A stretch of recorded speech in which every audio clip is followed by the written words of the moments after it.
So right now I'm going to go over how to create an MLA bibliographic citation. You are going to have to do these for the rest of high school and throughout college anytime you do any research. And it's a way for you to document your sources in order to easily find them in whatever paper you're working on and to make sure that you can avoid any kind of plagiarism.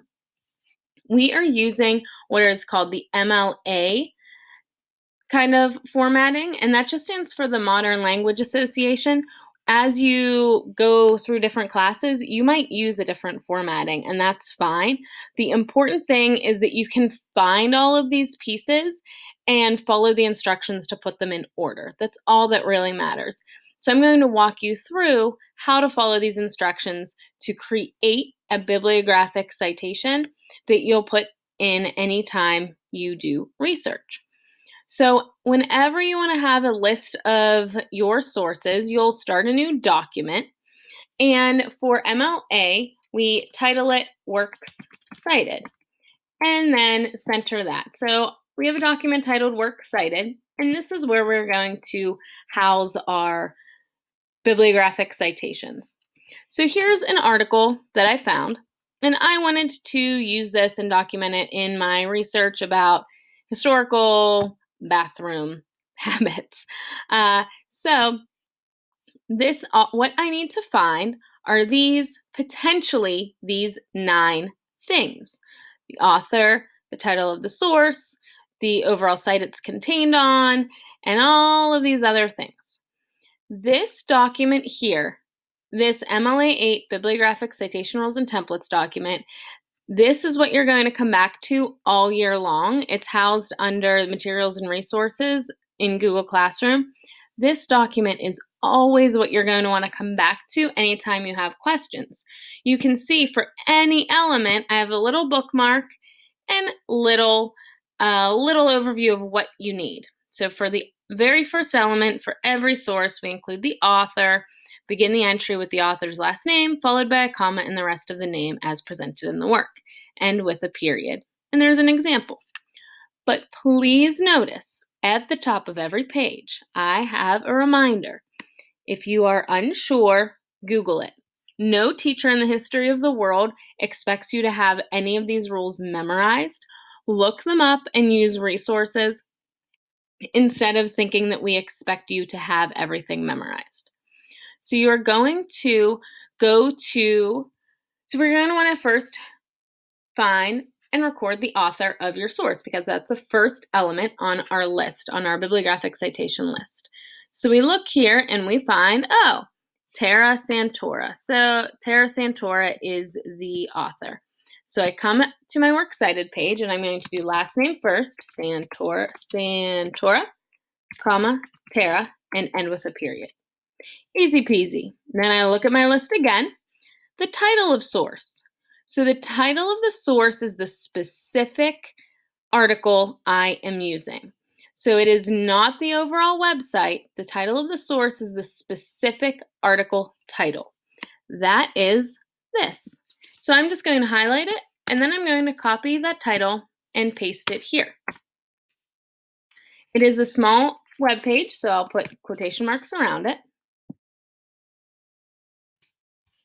And I will end it with a period. This has a punctuation mark already in it, so we're good to go. Next up, see how easy this is? I just go down the list. Title of container. The container is the larger place that you found the source, the specific source. So what overall website was this contained on?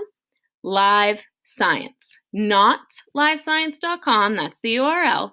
Live Science, the overall site.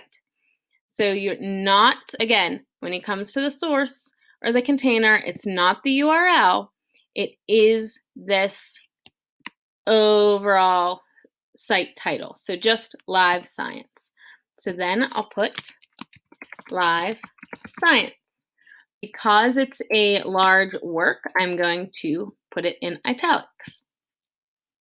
Then I'm going to simply follow this punctuation. So after the author, I have a period. After the title of the source, I have a period. After the title of the container, I'm going to put a comma. Then I'll look for any other contributors, version, or number. These things you probably won't find. If we follow the bookmark to read about it, it might be editors, illustrators, translators. We don't have those here. And as far as version number, that's typically when you get into higher level academic journals. The publisher here is who paid for the site to be made. We always scroll all the way to the bottom to find the publisher. Keep scrolling, keep scrolling. And when you see this little copyright symbol, it will usually have a company name. Here it is Future US Incorporated.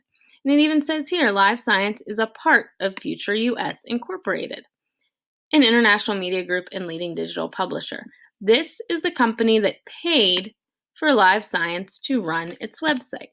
So that is our publisher. And we just want to make sure the formatting all stays nice and pretty.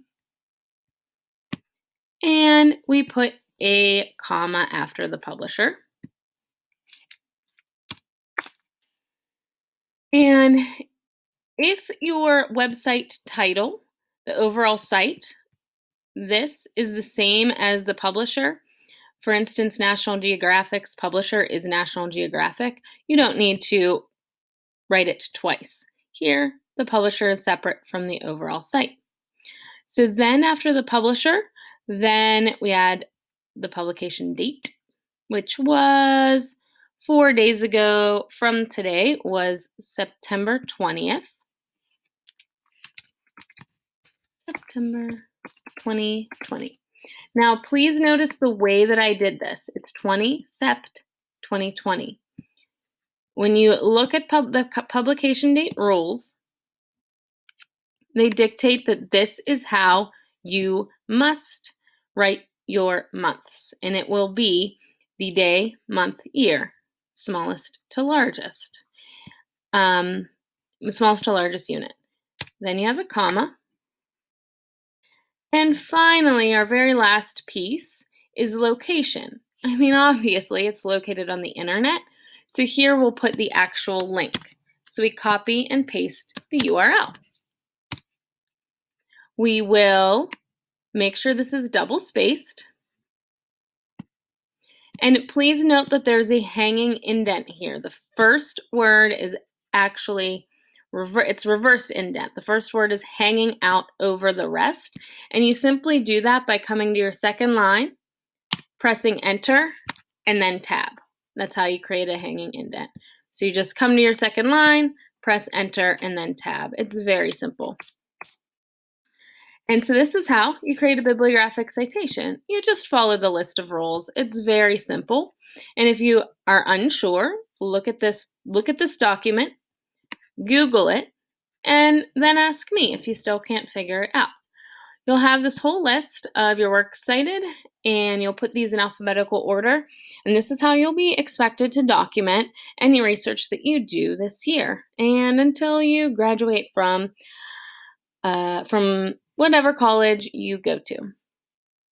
I hope this helps you understand the ways that we can do bibliographic citations a little bit better, and please let me know if you have any questions.